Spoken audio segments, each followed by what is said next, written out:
Chapitre 58. La préparation. Les êtres furent tous créés en ayant les capacités de subsister. Comme expliqué, les premiers hommes n'occupaient les cavernes qu'occasionnellement, et non en permanence, parce qu'ils savaient s'y prendre pour bâtir leur maison, se nourrir, se vêtir, se soigner, se baigner et fonder leur famille. Leur intelligence initiale leur permettait à l'évidence de s'associer pour pourvoir à leurs besoins. Comme depuis toujours il va de soi pour l'oiseau de se nourrir, de voler, de se baigner, de lisser ses plumes, de choisir sa nourriture et de faire son nid pour élever ses petits. Puisque rien ne pouvait changer dans ces domaines, il est dans l'ordre des choses que, comme les tribus primitives, les tribus du royaume offrent pareillement à leurs membres les moyens de subsister en toute sécurité. Ce qui donne le sens de la Nouvelle Jérusalem bâtie autour de la loi.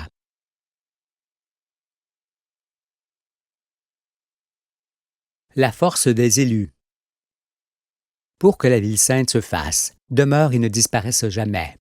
Vous qui recevez la terre en héritage, vous devrez arracher du royaume tous ceux qui se dresseront contre le Saint-Esprit, comme la loi le commande avec beaucoup de fermeté. Plusieurs diront alors que je suis inflexible et intolérant envers ceux qui nuisent au monde. Il est vrai cependant que la tolérance qui ramollit les hommes, jusqu'à ce qu'ils ne puissent plus se maintenir debout, ne fait point partie de mes attitudes.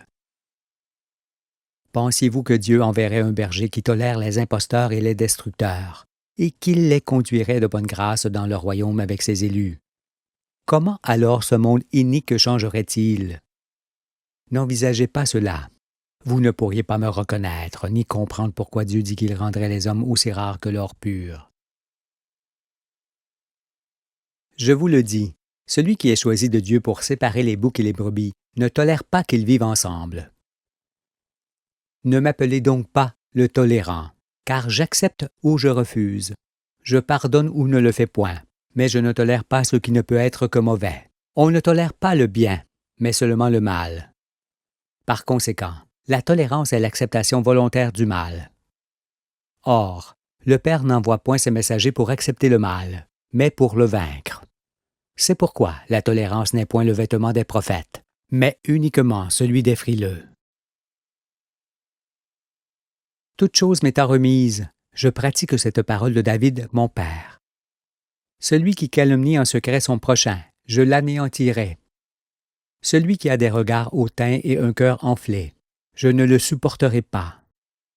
J'aurai les yeux sur les fidèles du pays, pour qu'ils demeurent auprès de moi. Celui qui marche dans une voie intègre sera mon serviteur. Celui qui se livre à la fraude n'habitera pas dans ma maison. Celui qui dit des mensonges ne subsistera pas en ma présence. Assurément, les hautains, les menteurs et les frauduleux ne pourront subsister parce que, bien qu'ils règnent, ils sont déjà écrasés par la vérité. Pour que le bien triomphe, les mauvaises pratiques sont énumérées et combattues par la loi du royaume. C'est pourquoi, au-dessus de tous, les justes ne peuvent plus se laisser davantage abuser. Et mieux vaut être de leur côté, je vous le dis, d'autant que la connaissance de leur identité leur donne aujourd'hui une puissance semblable à celle des taureaux aux cornes effilées, qui lèvent la tête pour regarder les balles de paille emportées par le vent. Telle est l'assurance de ceux qui relèvent la tête, et telle est la faiblesse des fils de la fosse, qui, emportés par le souffle de leurs mensonges, sont comme ces balles de paille. Aussi, vous qui fûtes endormis par la tolérance inlassablement prêchée par les oppresseurs des peuples, vous allez vous réveiller et engendrer une tempête encore inconnue que rien ne pourra arrêter. Alors, vous assisterez à un phénomène singulier ne se produisant qu'une seule fois dans un monde, car ceux qui possèdent tout et qui exploitent les hommes trembleront de frayeur, tandis que ceux qu'ils ont dépouillés et qui sont dans la servitude se riront de ce qui se produit avec la venue du messager. Tout basculera soudainement, plus rien ne sera comme avant.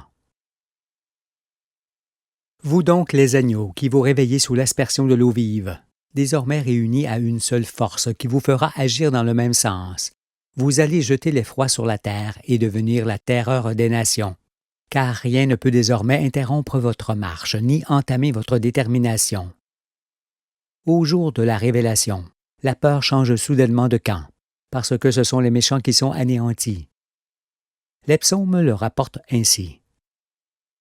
Si les méchants croissent comme l'herbe, si tous ceux qui font le mal fleurissent, c'est pour être anéantis à jamais. Sur eux je tombe, pour qu'ils disparaissent à jamais et ne remplissent à nouveau le monde d'ennemis.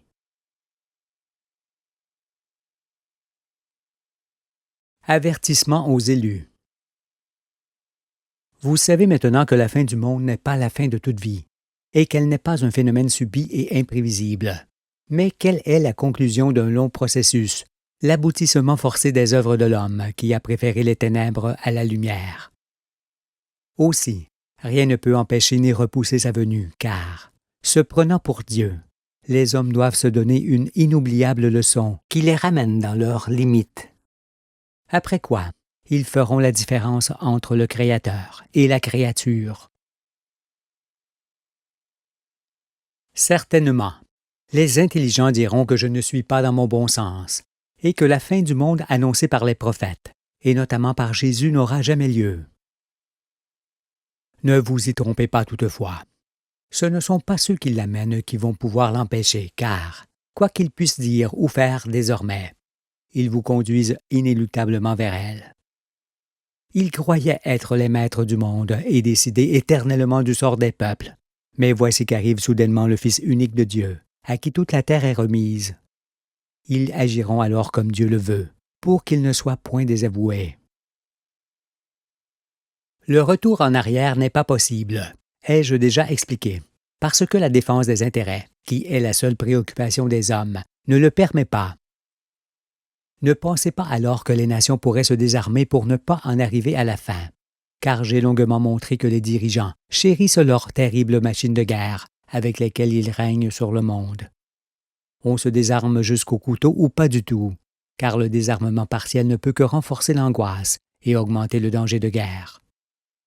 C'est pour cela que les nations ne peuvent plus se désarmer. C'est trop tard. Et vous n'êtes plus concernés par leur extrême arrogance. Qu'elles terminent donc leur œuvre. Après quoi, vous saisirez encore mieux les bienfaits de la loi, et pourquoi il est écrit en Ésaïe. De leurs glaives, ils forgeront des hoyaux, et de leurs lances des serpes. Une nation ne tirera plus l'épée contre une autre, et l'on n'apprendra plus la guerre.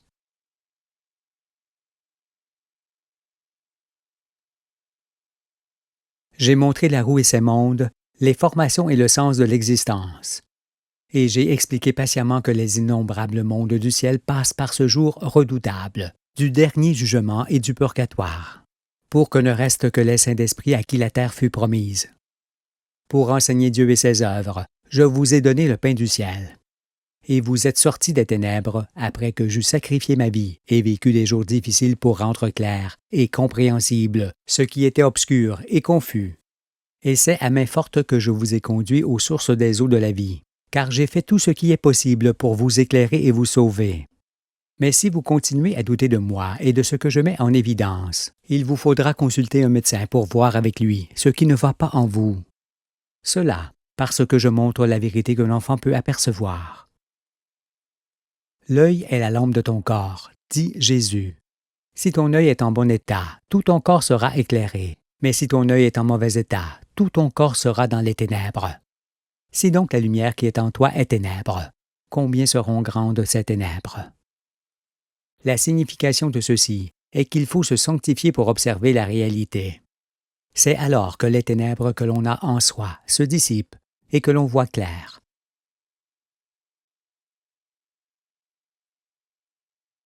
Mais, pour se conforter dans leur irresponsabilité et ne pas bouger de leur place, beaucoup chercheront à contredire le Fils de l'homme, et prétendront même, à la manière des scientifiques, que les hommes finiront par s'adapter aux nuisances et à tout ce qui n'est pas naturel. Ne les croyez pas, car l'accroissement du mal ne peut se faire continuellement sans mettre un terme à toute vie. Par ailleurs, si l'on pouvait s'adapter à tout ce qui est contre nature, c'est-à-dire à tout ce qui va à l'encontre de la vie, c'est donc que l'on pourrait boire sans mal l'eau putréfiée des cours d'eau, résister aux contaminations et à tout ce qui occasionne des maladies. En est-il ainsi, homme fragile?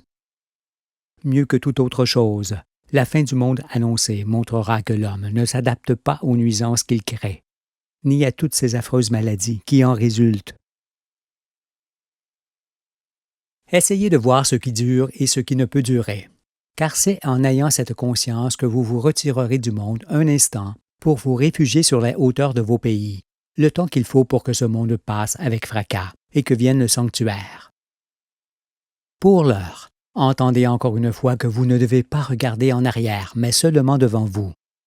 Sinon, comme la femme de l'eau qui regarde en arrière en partant se mettre à l'abri, vous seriez anéantis parce que Dieu exécutera ce qu'il a dit. Et Jésus vous a plusieurs fois informé de ce qui se produirait le jour où le Fils de l'homme paraîtrait. C'est Moïse, mon prédécesseur, qui a écrit sur la destruction de Sodome et Gomorrhe. Et c'est moi, Emmanuel, son successeur semblable à lui, qui vous en donne les raisons. Moïse et moi, nous vous donnons les mêmes avertissements, parce que nous sommes bien au soir du monde, et que c'est sur le soir que les grandes villes corrompues sont détruites. Et Lot est un homme qui, bien qu'il réside en ville, a encore des oreilles pour entendre les deux anges, Moïse et Emmanuel, qui arrivent sur le soir avertir les habitants de Sodome et Gomorrhe de la destruction imminente de leur ville. À la suite de cet avertissement auquel il croit, avec sa femme, Lot sort de Sodome et va se mettre à l'abri dans un village des hauteurs pour échapper au désastre. Et c'est ce que vous allez devoir faire. Mais c'est en partant que sa femme regarde en arrière et qu'elle est changée en statue de sel. Cela signifie qu'elle veut retourner en ville, mais qu'elle est terrassée, statufiée à cause du déluge de feu qui s'abat sur Sodome. Alors, femme, écoutez-moi. Si, comme l'épouse de Lot, vous suivez vos maris sur les hauteurs pour échapper au désastre, faites en sorte de ne plus regarder avec des yeux languissants les villes qui avaient beaucoup d'attrait pour vous et que vous quitterez. Abandonnez-les à leur sort, car, désormais arrivés au terme de l'histoire de ce monde, et après avoir été enseignés, il n'y a plus que l'obscurité et le néant derrière vous, et non la lumière et la vie qui, elles, se trouvent devant vous. Soyez donc attentifs à ce que nous vous disons, et vous conserverez la vie.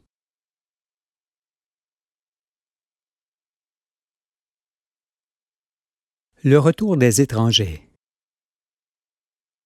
Étant la plus grande richesse du monde, la diversité des genres nécessite que l'on conserve les 4 générations colorées de l'humanité. Et l'ordre originel établi entre toutes choses exige que l'on veille sur lui pour préserver la stabilité. Aussi, pour que la diversité et l'indispensable ordre originel subsistent éternellement, en assurant la continuation du monde, il faut en premier, et pendant qu'il est encore temps, que chaque étranger retourne dans son pays et son peuple où il fait défaut. Cela étant le premier mouvement qui conduit au sanctuaire, chacun agira dans ce sens, nul ne doit s'y opposer. Toi donc, qui n'es pas à ta place sur cette terre, quel que soit le nombre d'années depuis lequel ta famille n'habite plus dans ton pays originel, et quelle qu'en soit la raison, tu dois impérativement regagner ton peuple où tu manques. Tu dois le faire pour participer à la restauration de l'ordre originel, et pour faire bénéficier ton peuple des connaissances que tu as acquises dans d'autres pays. Tu seras alors apprécié de tous et recherché. Mais si tu ne veux point retrouver les tiens et tes racines, en prétextant que tu vaux plus qu'eux, ou encore que tu n'es plus des leurs, sache qu'en allant ainsi à l'encontre de la volonté de Dieu, tu seras puni de mort. Or, ce que je veux, c'est que tu vives, mais tu ne vivras pas si tu transgresses les commandements que je te donne. Alors, que tu sois immigré ou descendant de parents immigrés, retourne sans attendre chez les tiens, dans ton pays originel. Ne trahis point Dieu, ni son Fils, ni ton peuple. Sinon, pourras-tu prétendre faire partie du nombre des élus? Si toutefois ton pays d'origine est riverain du pays où tu habites, tu pourras rester où tu es, car tu n'es guère différent des gens de ce peuple. Pour rester stable, mieux vaut que tu résides au milieu des tiens. Néanmoins, si tu es métissé, c'est-à-dire issu de parents de races différentes, tu pourras choisir de rester dans le pays de ton père ou celui de ta mère. Tu ne seras point rejeté par le peuple ni par Dieu. Voilà, Tu sais maintenant ce qu'il te faut faire pour être digne du Père, de ton propre peuple, et pour rester en vie.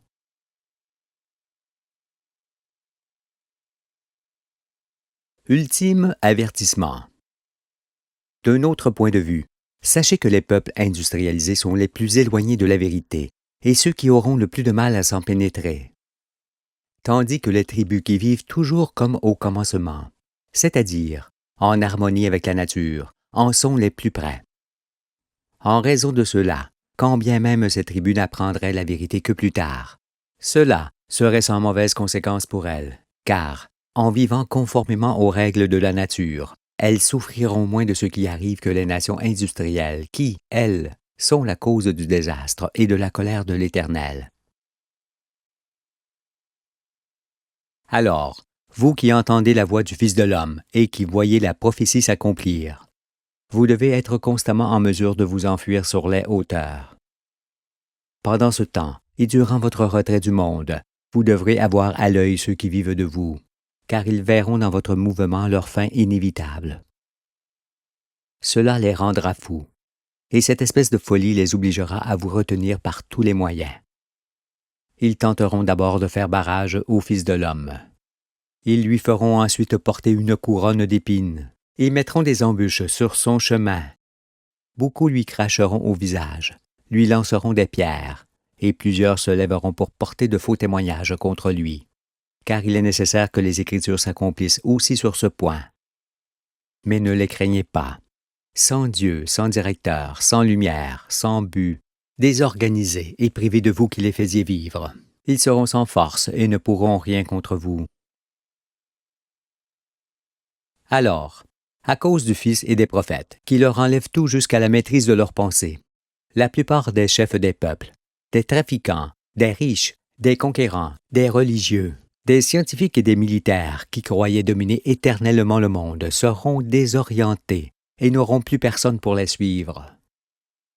Ainsi, leur monde corrompu tombera dans la certitude, d'autant que déjà, il est en agonie. Mais en vous retirant sur les hauteurs, vous contrôlerez sa fin qui s'achèvera avec fracas lorsque vous serez dans vos abris. Ce qui est la perfection, car, en sortant seulement des villes, il en est fait de lui. Il est écrit que Dieu ne sauve point par l'arme. Maintenant, cela vous apparaît dans la clarté.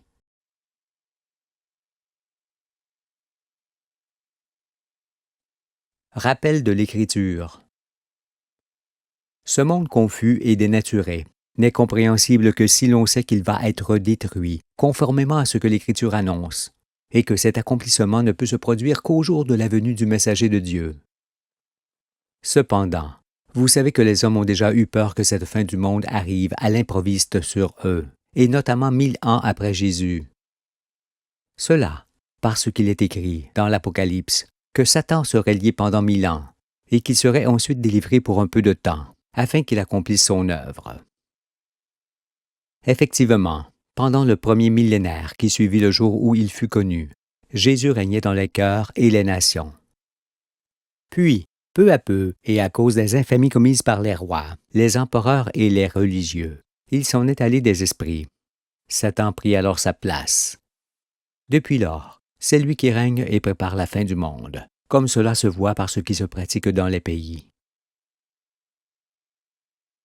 Il est évident cependant qu'il ne pouvait rien se produire au terme du premier millénaire du règne de Jésus, parce que celui-ci est l'image de l'agneau qui combat le monde à la fin des siècles, dans les temps messianiques.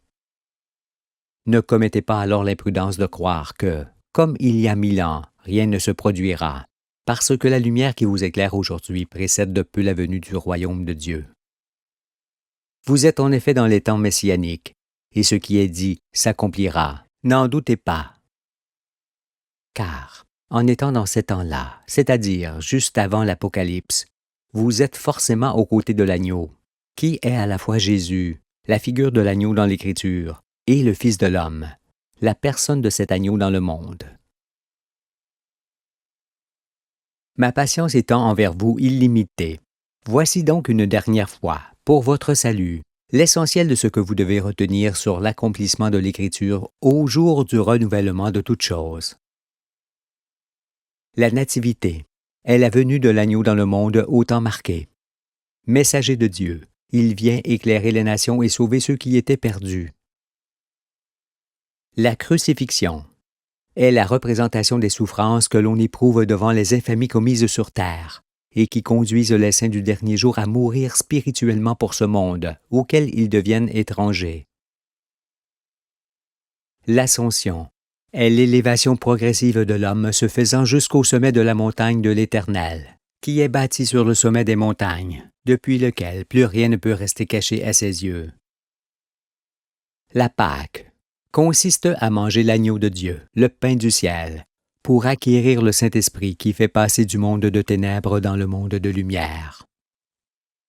La Pentecôte est le jour où les élus reçoivent le Saint-Esprit et la loi qui les pousse à se regrouper dans les montagnes de leur pays pour échapper à la fin du monde qu'ils savent imminente. Le purgatoire est l'œuvre du jugement dernier. Il s'agit de la purge des hommes et de la terre entière au temps marqué. Des hommes qui débarrassent leur crâne des mensonges qui leur faisaient commettre des péchés, et de la terre qui se défait des grandes villes qui la rongent, et de tout ce qui la met en péril avec la postérité. L'Apocalypse est la fin du monde qui survient dans les temps messianiques, au jour où la terre est visitée et où la vérité est révélée. C'est le moment où l'agneau combat le monde de la bête et du faux prophète, et met fin à toute autorité, toute puissance, toute domination. Sa victoire sur les nations est suivie de la chute des villes et de la venue de la nouvelle Jérusalem. La résurrection est la métamorphose de l'homme en ange. Elle est la deuxième naissance qui fait prendre un nouvel essor. Elle provient de l'esprit de connaissance qui ouvre les yeux sur ce qui aveugle et que l'on ne voit pas. L'ange est le Saint-Esprit qui, au soir du monde, est éclairé par l'envoyé du ciel. Il peut alors, comme ce dernier, survoler toute chose hors du temps. La ville sainte est la nouvelle Jérusalem formée par les élus de Dieu. Il s'agit de la véritable Église du Christ que Pierre bâtit et du modèle de toutes les cités du royaume de Dieu. Le royaume est le règne de Dieu sur la terre entière qui a retrouvé la beauté et la pureté des commencements, ainsi que le nombre juste des êtres vivants. Peu nombreux, les anges vivent discrètement et en harmonie avec la nature. Chacun fait ce qui lui plaît en toute liberté, car ils sont désormais semblables à Dieu, qui a tout créé pour leur venue. Ils règnent avec lui à tout jamais. Pour saisir le sens de ce changement du monde, je vous ai fait monter très haut dans le ciel, avec l'échelle de Jacob, afin qu'il vous apparaisse que vous êtes partie intégrante de l'univers. Il n'y a en effet pas de séparation entre les hommes et la terre, entre la terre et la famille solaire, entre la famille solaire et les autres mondes de la galaxie, et entre notre galaxie et celle de l'univers entier.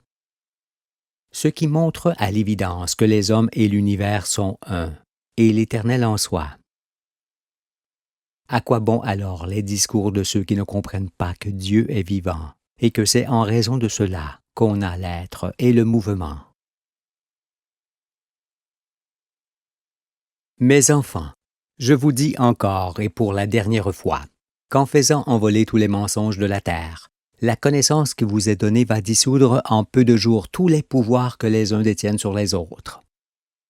Ceux qui vous dirigent deviendront des ombres muettes, et tous ceux qui sont couverts d'argent se cacheront sous les pierres, parce qu'il en est fait de leur arrogance et de leur règne. Car ils ne sont pas possesseurs de la terre et des êtres vivants. Ils croyaient l'être seulement parce que Dieu les a laissés faire jusqu'à ce jour, où ils leur réclament le sang des innocents qu'ils tuèrent pour régner. Mais leur monde s'arrête là, et vous ne périrez point dans sa destruction, car c'est pour vous garder en vie que Dieu m'envoie véritablement devant vous.